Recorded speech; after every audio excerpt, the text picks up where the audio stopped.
This is a verse that's near my head from Jude. His prayer is, mercy, peace and love for yours of abundance. And we're going to think about that. Now, last week, Jeff covered peace with God and peace of God. So, the spark among you will work out that we've only got 2 points to this. So, we're going to look at mercy and love in abundance in the next minute or two. And what I've decided to do, I was challenged to go back and read through Luke's Gospel, and particularly Luke 15, and the parable of the lost son. So in Luke 15 and verse 11, it says these words.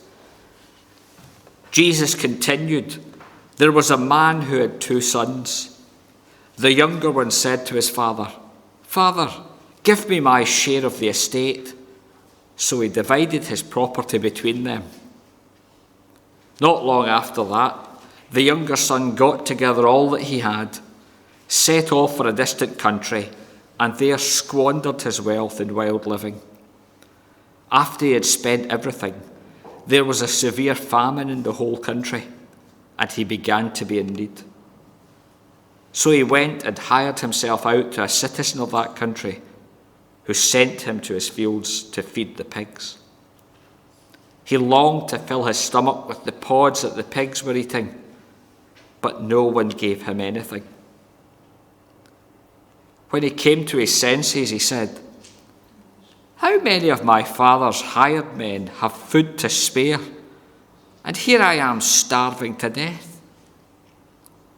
I will set out and go back to my father and say to him, Father, I have sinned against heaven and against you. I am no longer worthy to be called your son. Make me like one of your hired men. So he got up and went to his father.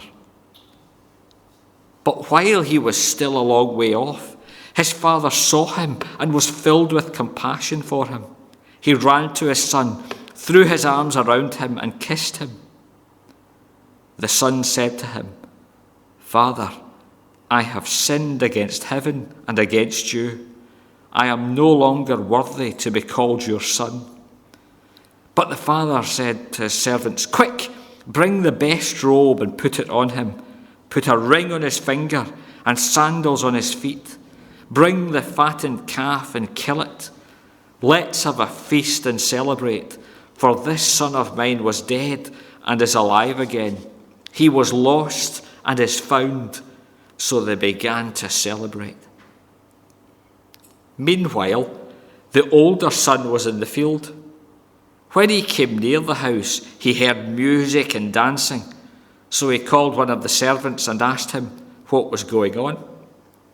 Your brother has come, he replied, and your father has killed the fattened calf because he has him back safe and sound. The older brother became angry and refused to go in. So his father went out and pleaded with him. But he answered his father, Look, all these years I've been slaving for you and never disobeyed your orders. Yet you never gave me a young goat so that I could celebrate with my friends. But when this son of yours, who has squandered your property with prostitutes, comes home, you kill the fattened calf for him. My son, the father said, you are always with me, and everything I have is yours. But we had to celebrate and be glad, because this brother of yours was dead and is alive. He was lost and is found. Amen.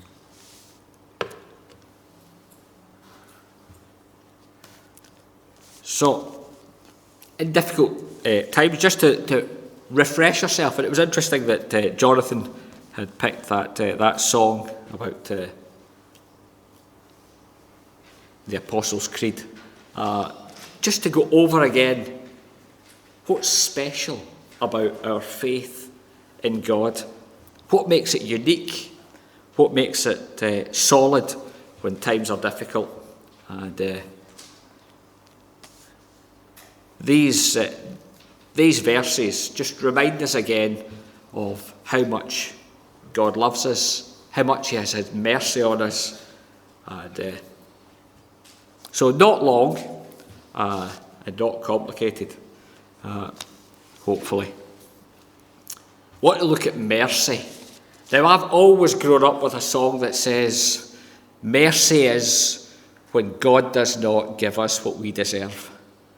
And there is that need for mercy, for God to say, I'm going to spare these people because we don't need it. In the story that we read, the parable of the prodigal son, the younger son failed to see what he had. He was with a father that loved him, who cared for him, who had provided for him, and who was making things ready to take care of the family. And he failed to see that and thought, just keep me back. There's other things that I could be doing. And so he moved away. And I've never had the courage that this man had to actually say, give me what's mine now and I'm off. I'm a bit like the older brother that would just stay around and kind of mumble. Because the older brother, he had failed differently. Because he had failed to see what he was surrounded by. His brother was going away. He was staying. And what he had failed to realise was that everything was now his. Everything was now his. Because the father had divided his property. It was all his. And he failed to see that. And he failed to ask. He failed to ask his father for the young goat to celebrate with his friends. If he had said, Dad, I want to have a party, his dad would have given him one. But he was kind of absorbed in himself, and he failed to notice what he had and what he was surrounded by. And kind of, isn't that a bit like us? We might not go to the depths of where the prodigal son ended up, starving to death and ruining all what he had. But we could also be a bit like the brother and fail to recognise what we have. And although we're nice as ninepence, we still need God's mercy, God's forgiveness and God's love. You see, the parable had started with Jesus telling 3 stories because these tax collectors and sinners were coming to listen to Jesus. And the religious leader says, Jesus welcomes these people. You see, they had rightly assessed that these people were sinners. But what they had failed to recognise was that they, the teachers of the law and the Pharisees, were equally sinners, far away from God. They saw the truth, but they didn't want to live up to it. But the tax collectors and sinners, they were coming to hear Jesus because no one ever spoke like this man. He taught with authority and not as the teachers of the law and the Pharisees. And it says in John chapter 1 and verse 17, the law came through Moses, but grace and truth came through Jesus. So these people not only saw Jesus perform wonderful miracles. But he taught them about God. And there was a resonance as they talked about God. And they thought, we want to listen to this man. We want to hear what he has to say. And the teachers of the law didn't want to. They didn't want to listen. And we all need that mercy from God, don't we? We need that bit where God says, you deserve this, but I'm going to spare you. And it's not just for the bad things, but for the little things where we need God to speak to us.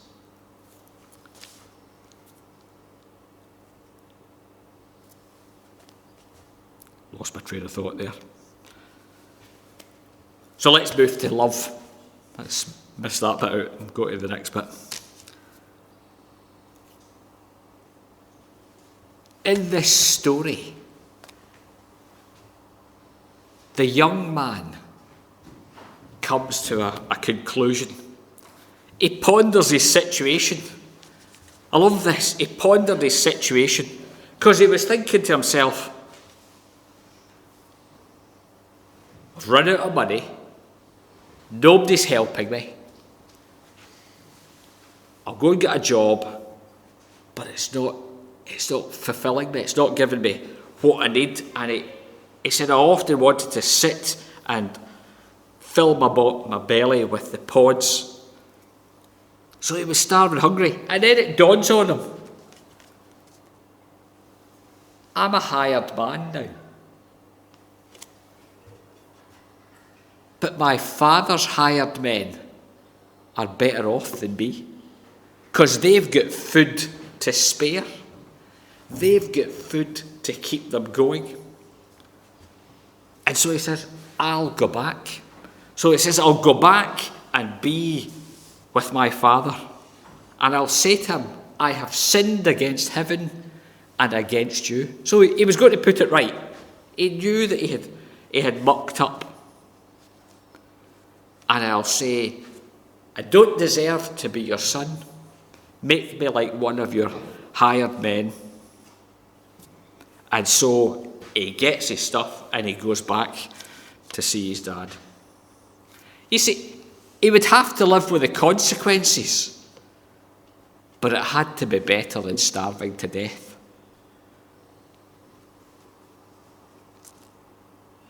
And there was going to be love from this father. And then the father, he's filled with compassion and he ran to welcome him. He ran to welcome him. He met his son. He heard his first bit.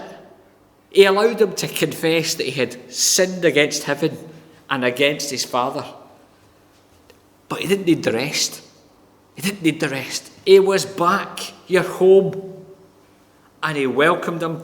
He gave him all the symbols of family life again. He took the tramp and he put a jacket on him so that nobody would know from a distance. He put shoes on his feet and he put a ring on his finger and he was hugging and kissing him. He was back. The father loved him. This son of mine. There's a great love that's been demonstrated by the father in this story. And then it finishes with the older son. And what does he do with the love that's around him? He takes the huff. Takes the huff. He hears the music. I'm not going in. Not going in. And then as his father comes out to speak to him, all he can think about is it's no fair. This is unjust. Why has this man been allowed back into the thing? Look what I've missed while he squandered things. This is so unfair. And he had missed all of the clues that had been left him. The servant had told him when he first asked, he said, your father has killed the fattened calf because your brother has come back safe and sound. His father tells him, we had to celebrate because My son, he's been back. I thought I'd lost him, but he's back. He was dead, he's alive again. He was lost, and he's found. And all of these pictures say, see, that's the walls of Jericho coming down, just in case you're interested. So the trumpet sounded and the walls of Jericho come down, so hurrah. Then what we got is this picture, this story. So we've read the story. I've gone over it a couple of times, and you're thinking, right, well, I knew that story anyway. But what's not there is there's nothing about Jesus in the story. Until you remember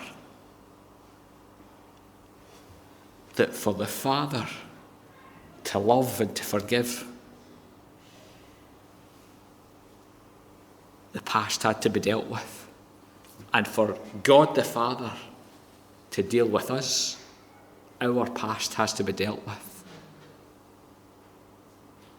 He doesn't pass over all our mistakes, all our willful and deliberate sins. God says it must be dealt with. And how was it dealt with? It's dealt with by God's mercy. And in God's mercy, he took his son, his only son that he loved, and he allowed him to die on the cross at Calvary.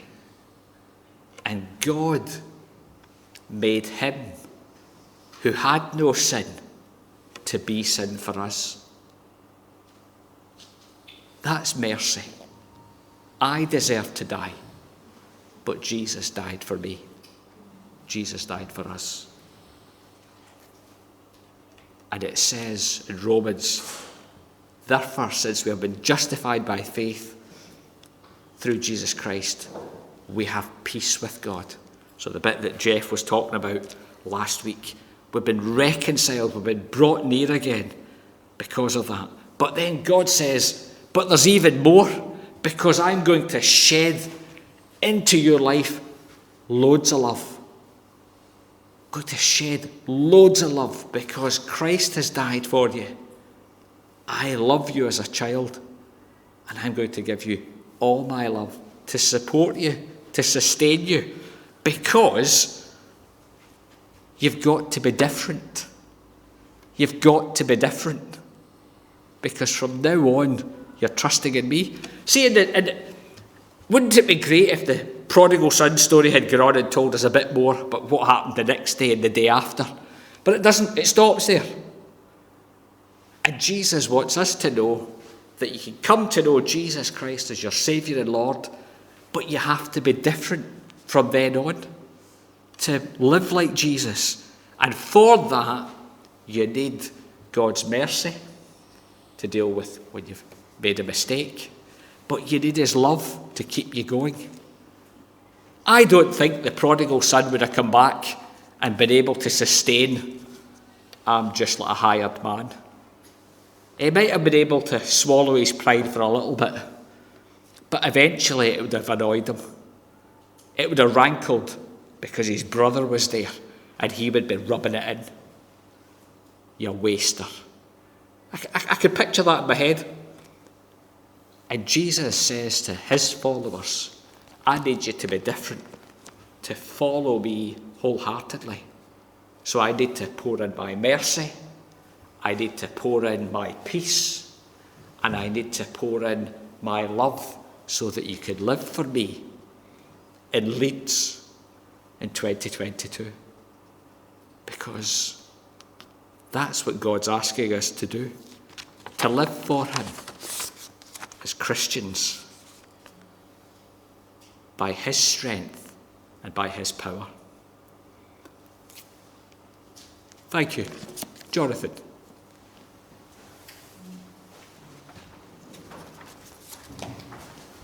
And as Iain started and said, it was interesting that I chose to sing the Apostles' Creed. Let's end with singing that same song to declare to ourselves, to one another, what we believe as Christians.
Holy